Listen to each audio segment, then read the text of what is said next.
얘가 내 재산을 얼마나 불려주는지. 부동산 투자자는 끝에 가서 두 가지를 봅니다.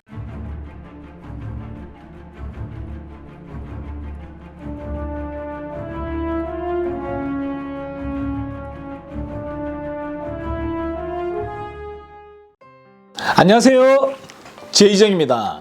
초보 부동산 투자자들이 조심해야 하는 8가지 중 3번째 시간입니다. 지난번에 이어 오늘 3번째로 말씀드리고 싶은 것은 멀리 있는 매물도 항상 옵션에 넣는 것이 좋다라는 것입니다. 미국은 큽니다. 캘리포니아만 하더라도 남한과 북한 합친 것의 2배라고 하죠. 50개의 주를 다 합치면 사실 상상을 초월하는 사이즈입니다. 굳이 투자 매물이 내 옆에 있어야 할 이유는 많을 것 같지만 사실은 따지고 보면 별로 없습니다. 급하면 갈 수 있어서 좋다고들 하시는데, 그러면 자, 이렇게 한번 생각을 해봅시다. 제가 사는 얼바인에 우리 집 바로 옆집에 투자 매물이 있어서 렌트를 주고 있고요. 알래스카 앵커리지에, 저 멀리에 그 앵커리지에 렌트를 주고 있다고 가정을 해봅시다. 알래스카는 뭐 대륙에서 어디에서든지 간에 이렇게 좀 멀리 떨어져 있는 것 같으니까 이게 참 좋은 예인 것 같습니다. 어느 날 갑자기 양쪽 집에서 같이 보일러가 터졌습니다. 옆집은 가볼 수도 있고 못 가볼 수도 있습니다. 알래스카 앵커리지에는 못 갑니다. 일단 추운 거 별로 안 좋아하고요. 거기는 뭐 백야, 극야가 있어가지고 보통 뭐 계속 밤이든지 계속 낮이든지 막 그렇지 않습니까? 저는 또 어두컴컴한 거 딱 질색입니다. 무조건 막 좀 화내야 됩니다. 보일러를 새 걸를 가는데 $1200면 되는데 비행기표 500에 뭐 호텔비 500에 뭐 식비 500에 투자를 해가지고 그거 가는 자체가 사실 미친 짓이죠. 뭐 간 김에 낚시나 하면 오고 뭐 모를까 뭐. 그런데 저는 사실 먹는 거는 어마무지하게 좋아하는, 무슨 얘기냐면 더한 일이 있어도 나는 거기에 투자해 놓고 거기에 무슨 일이 있다고 생각치더라도 안 갈 거라는 이야기죠. 어쨌든 양쪽 다 관리해주는 사람이 있다면 관리자가 보일러 전문가, 그러니까 HVAC 라이센스가 있는 사람을 불러서 고칠 것입니다. 양쪽 다 관리해주는 사람이 없다면 얼바인의 옆집은 내가 가서 보고 그 HVAC 라이센스를 가진 사람한테 전화를 해가지고 불러서 고칠 것입니다. 앵커리지에 있는 집은 당연히 안 가보고 HVAC 라이센스가 있는 사람을 불러서 고칠 것입니다. 앵커리지에 있는 집과 우리 옆집에 내가 할 수 있는 거는 뭐가 달라지나요?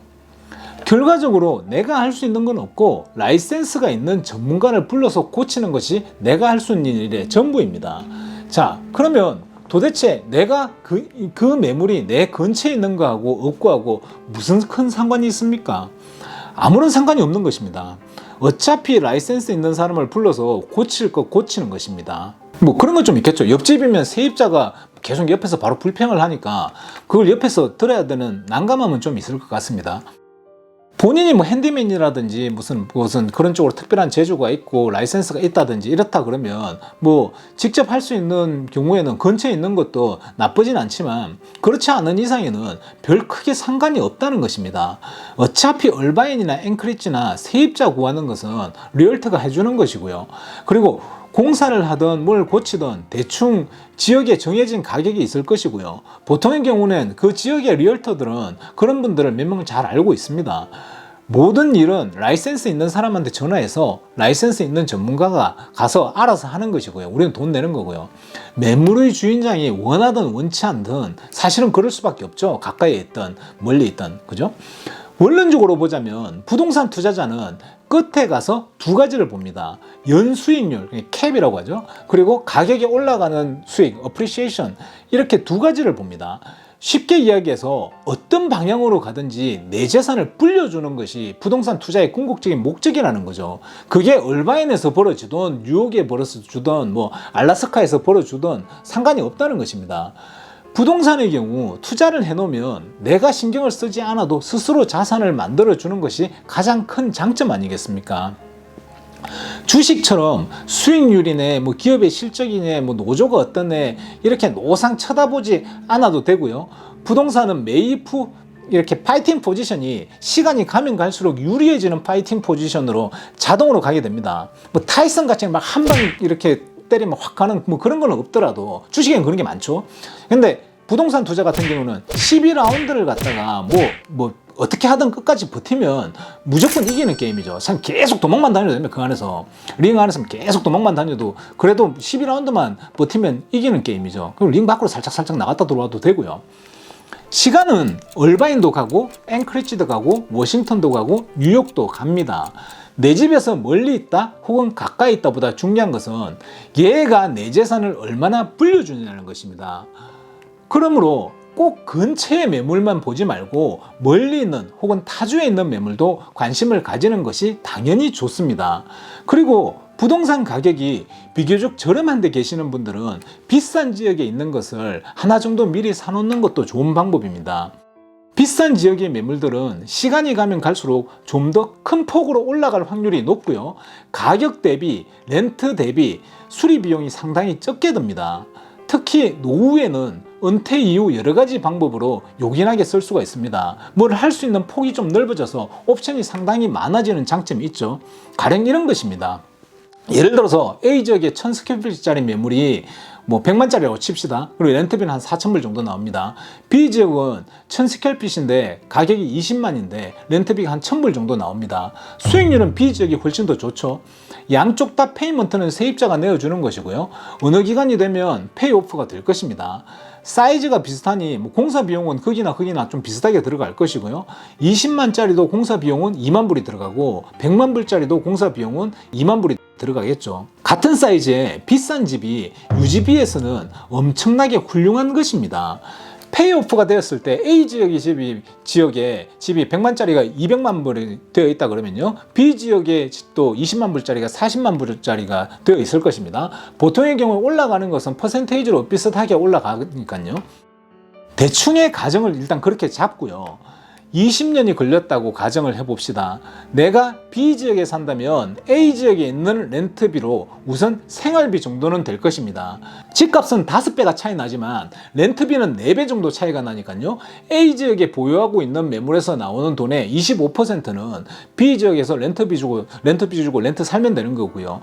A지역에 보유하고 있는 매물에서 나오는 돈의 한 50% 정도는 생활비 하고요. 나머지 25%로 유지하고 세금 내면서 좀 어렵지만 궁핍하게는 사라질 것입니다. 하지만 B지역에 있는 20만 불짜리로는 렌트비 받는 것 말고 딱히 할 것이 없죠. 꾸준하게 수익이 들어오니 이것도 뭐 없는 것보다는 있는 게 당연히 좋기는 합니다. 나중에 A지역에 있는 집을 팔아서 200만을 가지고 B지역에 40만 불짜리를 2개를 사고 거기에 나오는 돈으로 세금을 좀 내고, 그리고 최소한 거주 비용은 뭐 전기세, 물세, 뭐 가스비, 그 외 유지비 포함해서 내면 뭐 최소한 뭐 등 붙이고 자는 집에서 돈 들어갈 건 없고요. 그러니까 집을 가지고 있으면서 나가는 돈이 많지 않습니까? 일단 그 나가는 돈은 뭐 한쪽에 있는 세입자가 다 내줄 거니까 뭐 그 부분에 대한 신경을 안 써도 되고요. 대충 뭐 유지될 수 있는 손 많이 안 가는 비즈니스 한 100만 불짜리 하나 사 놓으시면 그런 대로 먹고 살 것입니다. 나머지 돈은 뭐 세금 낸다 치고요. 보시다시피 재산의 덩어리가 크면 활용도가 높아집니다. 그 외에도 비싼 동네에 있는 집들은 활용도가 여러 가지로 상당히 높습니다. 앞으로는 잃는 듯 하지만 뒤로는 득이 많은 거죠. 캘리포니아의 오렌지 카운티에 집을 팔고 오레곤이나 노스캐롤라이나 뭐 그때 이렇게 날씨 좋은 그런 동네 있지 않습니까? 어느 정도 이런 데를 어느 정도 날씨 좋고 살기 좋은데 은퇴해서 가시는 분들이 이주하면서 상당한 금전적인 여유가 생기죠. 그래서 은퇴 후에들 실제로 대단히 많이 가시고요. 거꾸로 부동산 가격이 비교적 비싼 지역에 사시는 분들은, 엄두가 안 나시는 분들은 일단 좀 저렴한 지역에 가서 자기 자산을 증식을 해야 하고요. 어차피 내가 사는 지역에 내 자본력으로 안 되는 것을 뭐 용 쓰고 이렇게 하는 것보다는 현실을 인지하고 좀 돌아가는 전략으로 가는 것도 좋은 방법입니다. 내가 사는 지역에서 내 자본력으로 안 된다고 포기하는 것보다는 좀 멀리 있어도 시작하는 것은 말할 가치도 없이 당연히 더 좋은 것입니다. 참 희한한 나라입니다. 앨런 머스크, 세르게이 브린, 에림 그로브 같은 인민자들이 미국 사람들보다 더 미국을 사랑하는 애국심을 발휘하면서 미국인을 먹여 살리는 어마무지한 기업을 만듭니다. 에디슨, 포드, 뭐 카네기, 빌 게이츠, 스티브 잡스 같이 이런 사람들처럼 전 세계의 흐름을 완전 팔자를 구자로 뒤바뀌는 사람들이 때 되면 하나씩 툭툭 튀어나와 줍니다. 거기다 싸움도 잘해가지고 전 세계에서 대장질을 합니다.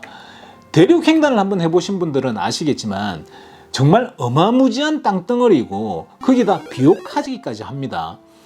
중간에 어떤 과정이 있었던지 간에 지금 이 미국이라는 나라가 축복받은 나라인 것은 부정할 수 없는 사실입니다.